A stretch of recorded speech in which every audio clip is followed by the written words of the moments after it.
What you may know about the horse is its place as a symbol of cinema and civilization, like in Eadweard Muybridge's 1878 photo series, The Horse in Motion, regarded as the earliest instance of motion picture.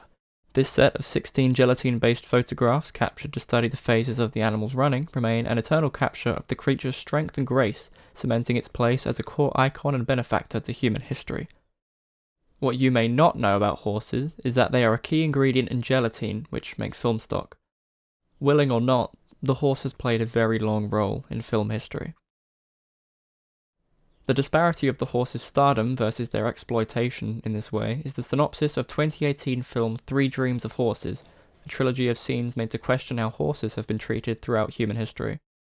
The script of the film is only about 5 lines long, but makes its point abundantly clear.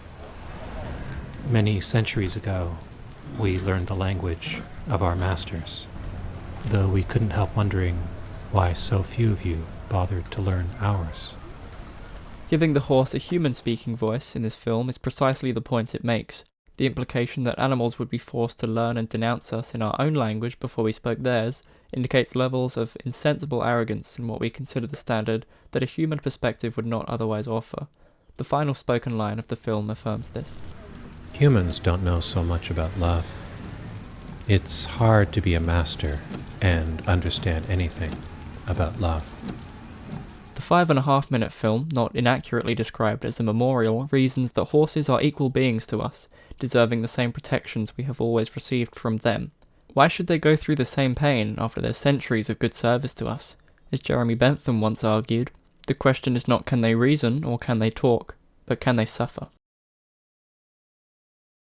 Three Dreams of Horses was created by Canadian filmmaker Mike Hoolboom using different pieces of public material digitally edited together to present its message. Most of the footage in the film was originally shot in 16mm by Jack Mardvo, a documentary filmmaker sometime between the 1970s and 80s.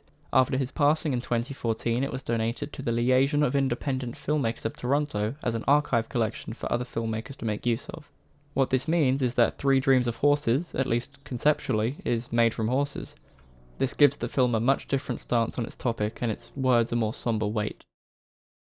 The involvement of animal cruelty to film is something awfully entwined, and a core issue Three Dreams brings to light. For decades, animals have been exploited for entertainment or just to get the perfect shot. In 1926 film Ben-Hur, 100 or more horses were injured and subsequently shot in one chariot race scene. When a horse died being ridden off a cliff in Jesse James in 1939, the American Humane Society had to start monitoring the treatment of animals in films, creating the No Animals Harmed badge we know and trust today. 1966 film Andrei Rublev features a horse pushed down 17 feet of stairs and speared to death on screen. It was made in Russia, where there is no equivalent entity for keeping animals safe. Today is hardly an improvement. In 2011, an ambassador for the American Humane Society emailed a colleague that they had almost fucking killed the tiger on set for Life of Pi. The film retains its No Animals Were Harmed rating in the credits. Even if film crew are treated harshly sometimes, this kind of conduct is comparatively non-existent for humans. And where modern alternatives to gelatine are concerned, the situation is almost as dire. Film manufacturer Adox puts chances bluntly. You will not find any coated product in the entire imaging industry, apart from handmade wet collodion plates, which do not contain gelatine. Gelatin-free films or papers have never existed. This is not a sustainable way to make art. Knowing the cruelty tied to this era of film, why would Three Dreams adopt the style of analog footage? The final scene in the film makes one last commentary, to which the digital method of editing attests. In it, the horse is represented as a dancing, glowing presence over an abandoned lake, before it bursts into flames and disappears before sunrise. It evokes a visual equivalent to the symbol that the horse has always been, a creature of elegance, magic, and freedom.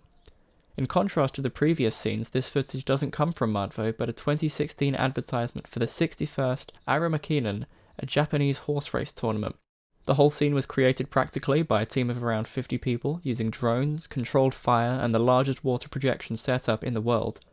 It used no CGI, no animals, and unlike how it was presented in Three Dreams, the ad was shot digitally, not on film. What this represents is the solution. As more and more of filmmaking moves over to newer practices of editing softwares, electronic archiving, and computer-generated effects, the cruelty implicit of past film is left behind us, Virtual animals and creative practical effects can now substitute in places where real creatures might suffer. As film art neatly describes it, cinema is an art because it offers filmmakers ways to design experiences for viewers, and those experiences can be valuable regardless of their pedigree. Even through its atypical production, Three Dreams of Horses communicates to us that a more ethical practice of film is possible. All we need to do is learn our lessons from history, leave cruel traditions behind, and begin to innovate in art again. Hoolboom's scouring online archives and trimming his findings together to create the short film takes a role closer to an autopsy or reanimation, something usually denoting the end of a life. That vanishing life, says Three Dreams, should be this old, cruel world, and that modernity should be a kinder one.